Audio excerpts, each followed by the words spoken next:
Get ready to reel in the weekend. The fishing forecast is brought to you by PalmettoBoatSales, where your next adventure begins. From offshore to inshore, trust the Low Country's leader in boats to get you there. Visit PalmettoBoatSales.com or stop by the showroom today and start your journey on the water. Welcome to a deep dive. So imagine you're in Charleston, South Carolina, maybe thinking about this weekend, June 14th and 15th.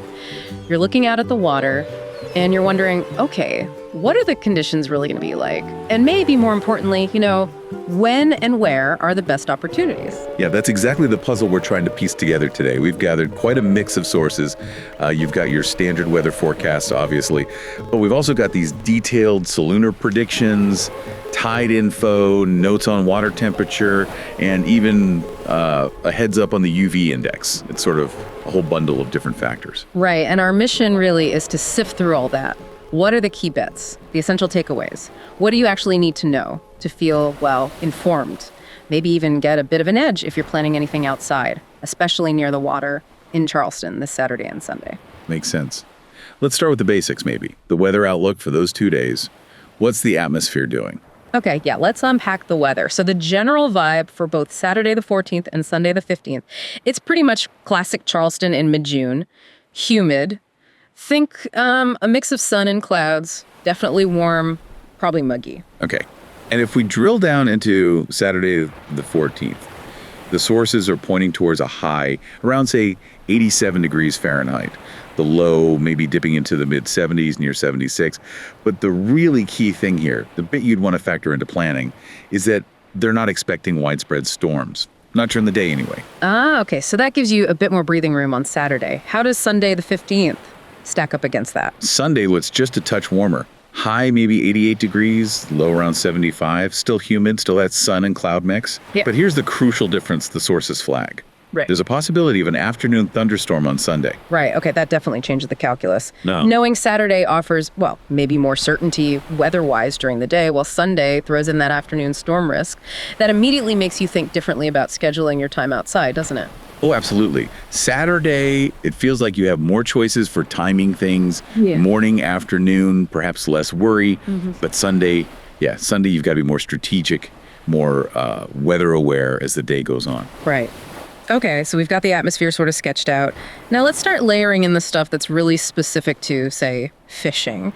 This is where it gets kind of fascinating, I think, because we're looking beyond just heat and rain to things like solunar predictions. I mean, how can the moon or stars possibly affect fish activity right here in Charleston? That's what these charts try to figure out, right?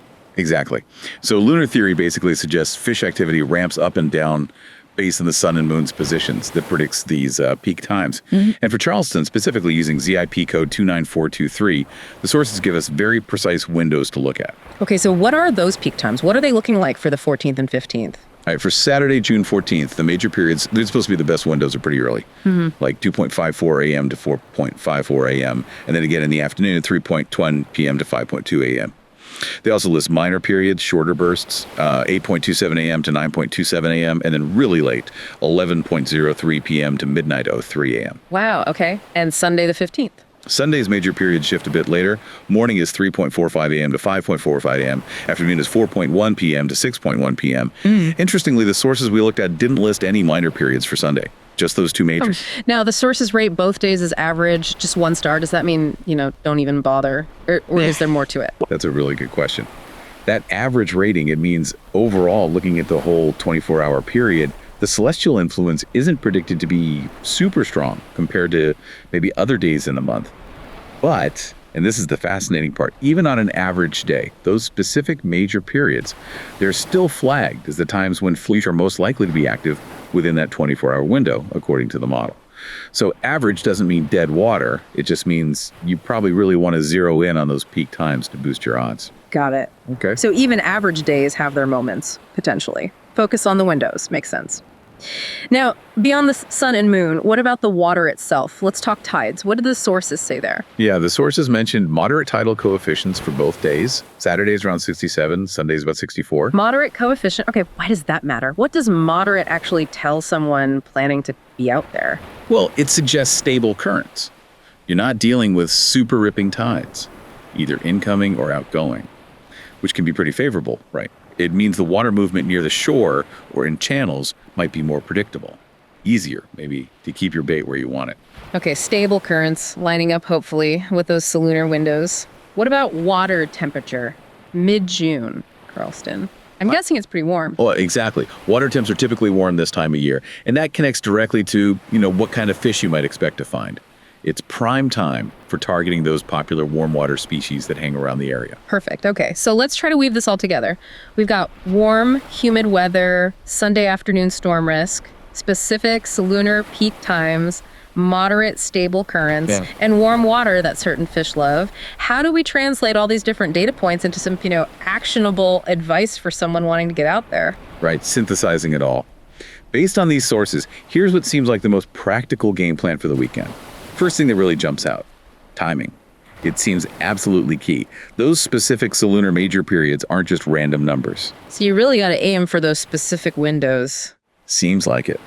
Looking at both days' majors, your best shots appear to be getting out there super early morning, pre-dawn, say roughly 3 a.m., up till almost 6 a.m., covering that range. Yeah. And then again late afternoon, maybe around 3:20 p.m., stretching to just after 6 p.m., hitting that afternoon range. Right, hit the predicted peaks.